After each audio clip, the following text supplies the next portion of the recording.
अस्सलामुअलैकुम, खुशामदीद कहती हूँ आप सबको हमारे फर्स्ट वीडियो में, जो कि है क्लास 7 से। तो आज का जो हमारा वीडियो है वो फर्स्ट वीडियो है क्लास 7 का, और यूनिट नंबर 1 से हम आज सीखने वाले हैं 3 फॉर्म्स ऑफ सेट। और ये वीडियो हमें कॉन्सेप्ट देगा एक्सरसाइज 1.1 के लिए। तो चलिए स्टार्ट करते हैं हमारा आज का वीडियो। रब्बी शरह ली सदरी वयस्सिर ली हमरी वहलुल उक़्दतम मिन लिसानी वयफ़क़हू क़ौली। सबसे पहले आपको बता दूँ सेट, जो कि हमने पहले से पढ़ा था, क्लास 6 में हमने पढ़ा था कि सेट क्या होता है। Set is a well defined collection of distinct objects. और साथ ही साथ मैंने आपको बताया था कि वेल डिफाइंड का मतलब है अच्छी तरह से वजाहत शुदा, और डिस्टिंक्ट का मतलब है मुख्तलिफ। इसके अलावा आपको मैंने ये भी सिखाया है क्लास 6 में कि एलिमेंट्स ऑफ सेट क्या होते हैं। वो इंडिविजुअल ऑब्जेक्ट्स जो किसी सेट के हिस्सा होते हैं उनको एलिमेंट्स ऑफ सेट कहा जाता है। तो अब हम क्लास 7 में क्या सीख रहे हैं, एक्सप्रेशंस ऑफ अ सेट, जो कि क्लास 6 में हमने डिस्क्रिप्टिव फॉर्म और टेबुलर फॉर्म या मेथड हम पढ़ चुके हैं। कुछ अगर नया है क्लास 7 में वो है सेट बिल्डर फॉर्म, लेकिन हम आज फिर से रिपीट हैंड करेंगे भी, और साथ ही साथ हम नया भी सीखेंगे। सबसे पहले आपको बता दूं कि सेट एक्सप्रेशन के 3 फॉर्म्स हैं, descriptive, tabular and set builder form. 3 forms आपने याद करने हैं और इनके नाम भी याद करना है कि ये कौन कौन से 3 फॉर्म है। अब चलते हैं इनकी पहचान क्या है।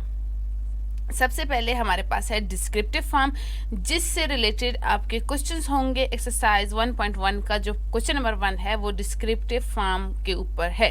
तो डिस्क्रिप्टिव फॉर्म ऑफ सेट क्या होता है, जब भी हम सेट को एक स्टेटमेंट, एक सेंटेंस की तरह लिखते हैं with the help of words and sentences, हम जब भी किसी सेट को लिखते हैं उसको एक जुमले के तौर पर बयान करते हैं, इस फॉर्म को डिस्क्रिप्टिव फॉर्म कहा जाता है। In this form a set is described by writing a statement which indicates all elements of the set. एक ऐसा स्टेटमेंट, एक ऐसा सेंटेंस हम लिखेंगे जो हमारे सेट के तमाम एलिमेंट्स को इंक्लूड करे, तमाम एलिमेंट्स को शो करे कि ये सब जो है हमारे सेट का हिस्सा है। अब यहाँ पे जो हमारे पास सबसे पहला वाला जो एग्जाम्पल है, ए, सेट ए में हमारे पास क्या है, set of students of class 7। अब आपकी क्लास में कितने स्टूडेंट्स हैं उन सब का सेट। फॉर एग्जांपल हमारे क्लास में 20 स्टूडेंट्स हैं, जो कि एक आइडियल क्लास स्ट्रेंथ होनी चाहिए। एक क्लास में 20 स्टूडेंट्स, तो वो 20 स्टूडेंट्स जो कोई भी है उन सबको हमने क्या किया, इंक्लूड कर दिया। कोई भी ऐसा स्टूडेंट इस सेट से बाहर नहीं बचा। फिर हम देखते हैं B, set of first 4 English alphabets. First 4 clear कर देना कि पहले 4 English alphabets A B C D, comma से इनको अलग कर दें। तो ये क्या हो गया, फर्स्ट 4 इंग्लिश अल्फ़ाबेट्स। इस तरह से इन्होंने क्या कर दिया, स्टेटमेंट के ज़रिए पूरे सेट को बयान कर दिया। तो टेबुलर फॉर्म हमने पहले भी पढ़ा है। टेबुलर फॉर्म में हम क्या करते हैं, सेट को ब्रैकेट्स के बीच में लिखकर और उनके जो एलिमेंट्स हैं उनको सेपरेट करते हैं। लेकिन जब उसी टेबुलर सेट को हमें डिस्क्रिप्टिव फॉर्म में बयान करना हो तो हम क्या करेंगे, उसे एक स्टेटमेंट के तौर पर लिख के बयान कर देंगे। फिर है set C, set of name of months starting with J.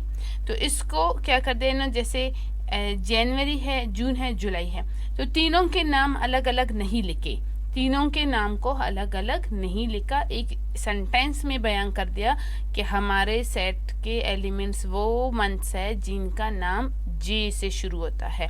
तो इस फॉर्म को, इस तरीक़ेकार को क्या कहा जाता है, इसे कहा जाता है descriptive form.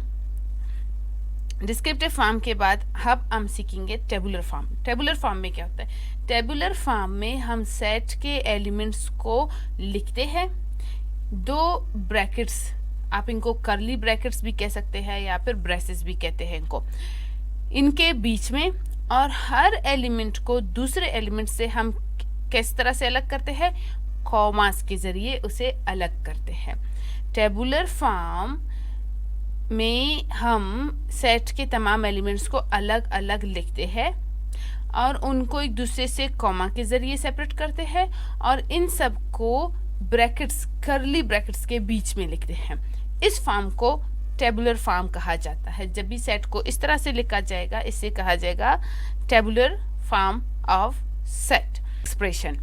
In this form, the elements of set are enlisted within braces, जो कि इनको कहा गया है, and separated by commas, यानी कॉमा। अब देख ले यहाँ पे A और B के बीच में क्या है, कॉमा है, B और C के बीच में क्या है, कॉमा है, तो इनको क्या कर दे, अलग कर दे एक दूसरे से।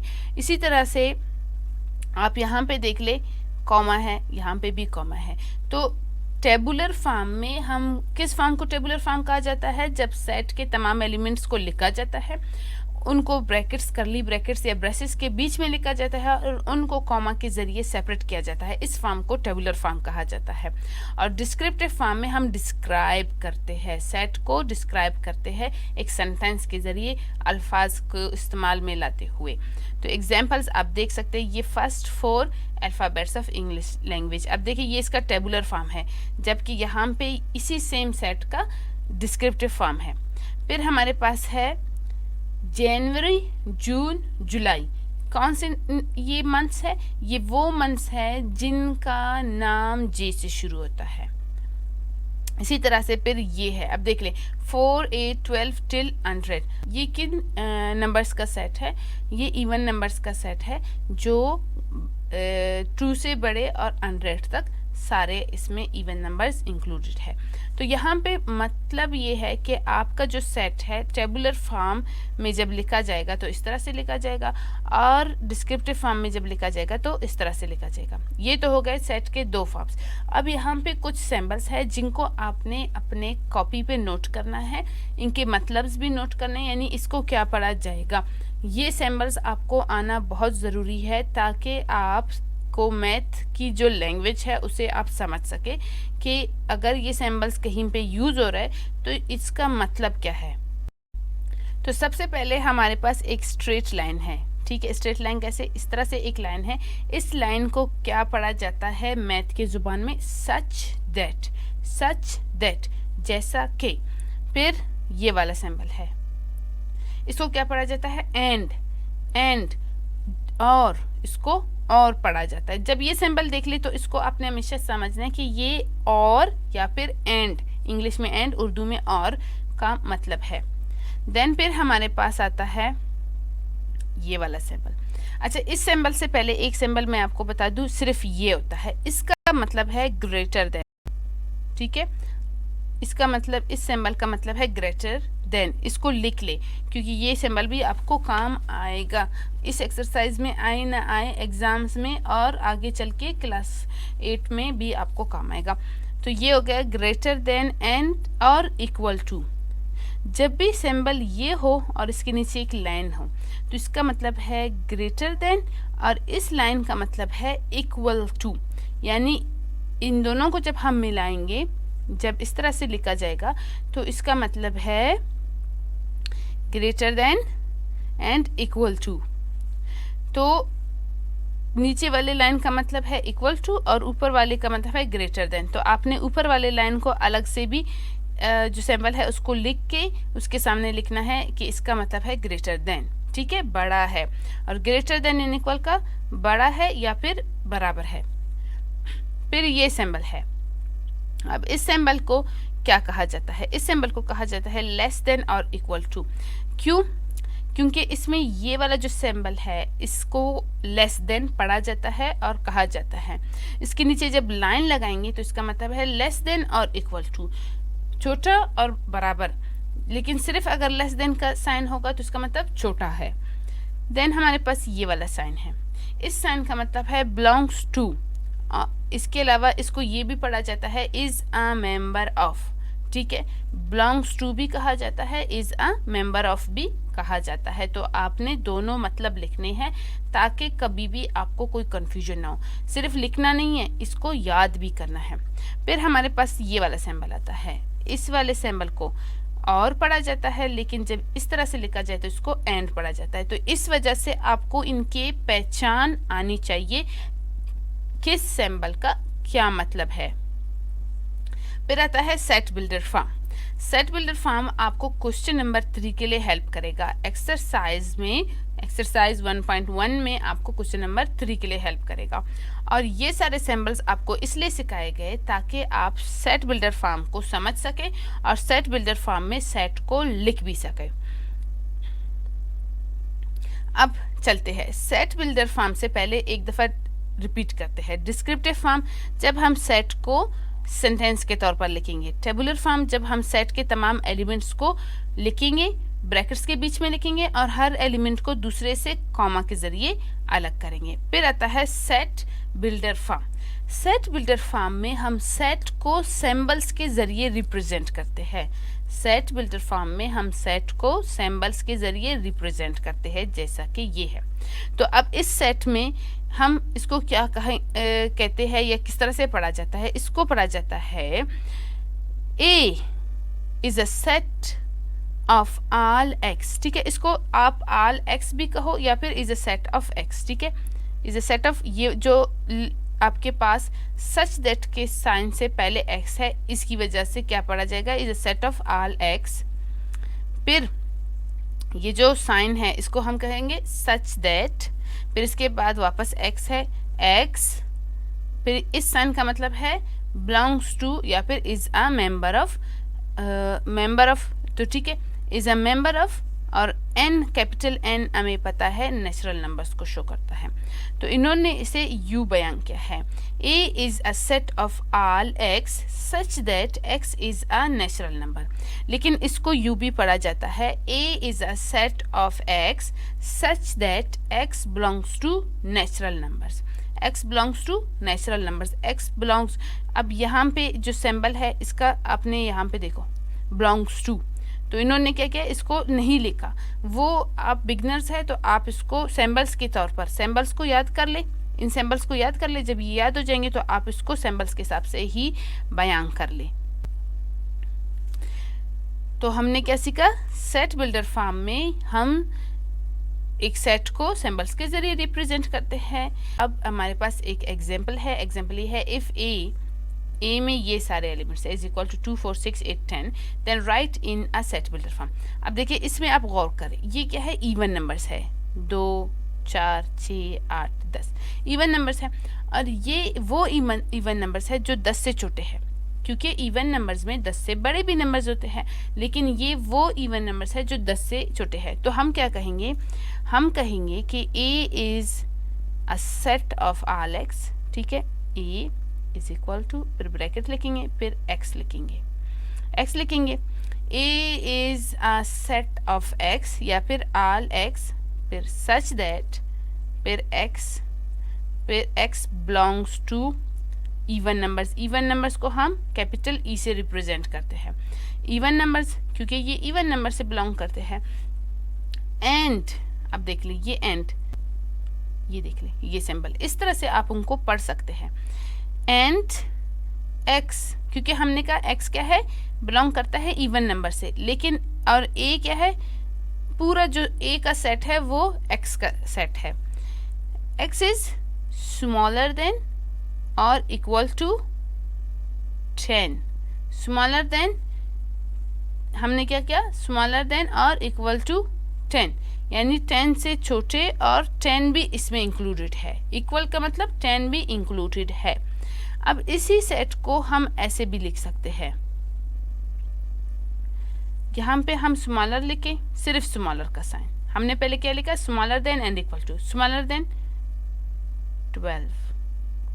तो हमने क्या कहा, हमने कहा A is a set of all x such that x belongs to even numbers and x is smaller than 12, यानी एक्स का सेट है, ए टोटल एक्स का सेट है, और x क्या है, इवन नंबर्स में से है, और इवन नंबर्स वो इवन नंबर जो 12 से छोटे हैं। अब 12 से छोटे तमाम इवन नंबर्स ये है, लेकिन अगर हम कहें लेस देन एंड इक्वल, तो यहाँ पे देख ले लेस देन एंड इक्वल, फिर आपको 12 लिखने की ज़रूरत नहीं है, फिर आप 10 लिख ले। इसका मतलब है 10 के इक्वल और 10 से छोटे, तो 10 के इक्वल और 10 से छोटे एलिमेंट्स ये है।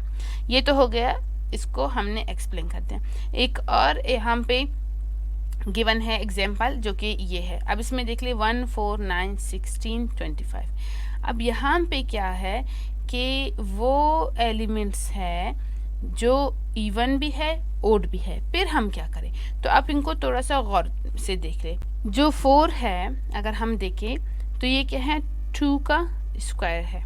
जो 9 है वो 3 का स्क्वायर है। जो हमारे पास 16 है वो क्या है जो 4 का स्क्वायर है। एंड जो 25 है वो किसका स्क्वायर है 5 का स्क्वायर है। स्क्वायर का हमें मतलब पता है कि 2 multiply by 2, 2 multiply by 2 is equal to 4। तो हमने क्या सीखा, अगर हम 1 का स्क्वायर लेंगे तो वो किसके इक्वल होगा 1 के इक्वल होगा। तो ये सब क्या है स्क्वायर्स है। अब इसको हम बयान कैसे करेंगे, A is a set of x square, x square, ठीक है। A is a set of all x square, यानी जो हमारे पास एक्स है, जो ए का सेट है वो एक्स के स्क्वायर्स है, such that x belongs to natural numbers, ठीक है। एक्स जो है नेचुरल नंबर्स से बिलोंग करता है, यानी जो भी स्क्वायर्स हम लेंगे जिन जिन नंबर्स का वो सब क्या होंगे नेचुरल नंबर्स होंगे। And x is smaller than and equal to 5। अगर हम इसकी जगह u लिख ले 1, 2 का स्क्वायर, 3 का स्क्वायर, 4 का स्क्वायर एंड 5 का स्क्वायर, और आप इनको और इसको एक एलिमेंट कंसीडर कर सकते हैं, क्योंकि स्क्वायर लेने के बाद हमें ये हासिल हो जाता है। स्क्वायर लेने के बाद 5 का स्क्वायर किसके इक्वल है 5 मल्टीप्लाई बाय 5, जब 5 multiply by 5 is equal to 25। तो हमें क्या मिला, ये मिला। तो इस वजह से हमने x का स्क्वायर लिया। आपने हमेशा सेट बिल्डर फॉर्म में बहुत गौर से एलिमेंट्स को देखना है कि आप उसको नेचुरल नंबर्स में पुट कर सकते हो, इवन नंबर्स में पुट कर सकते हो, प्राइम नंबर्स में पुट कर सकते हो, उस हिसाब से उनको पुट करना है। अब यहाँ पे आपके लिए एक एक्टिविटी गिवन है कि x इसके इक्वल है, तो आपने इसको सेट बिल्डर फॉर्म में लिखना है। अब इसको सेट बिल्डर फॉर्म में हम लिख लेते हैं, x is equal to x is a set of all x such that x belongs to odd numbers. Odd को हम कैपिटल O से रिप्रेजेंट करते हैं। And x is less than और इक्वल टू 9, यानी वो ओड नंबर्स जो less and equal to 9 है। तो यहाँ से इस तरह से हम इसे लिखेंगे, ठीक है। उम्मीद करती हूँ कि ये आपको समझ आ गया होगा।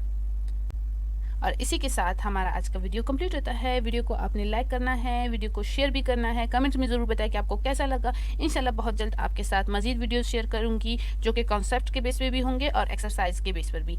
टेक केयर, अपना बहुत ख्याल रखें and do subscribe Baltistan education channel. अल्लाह हाफिज़।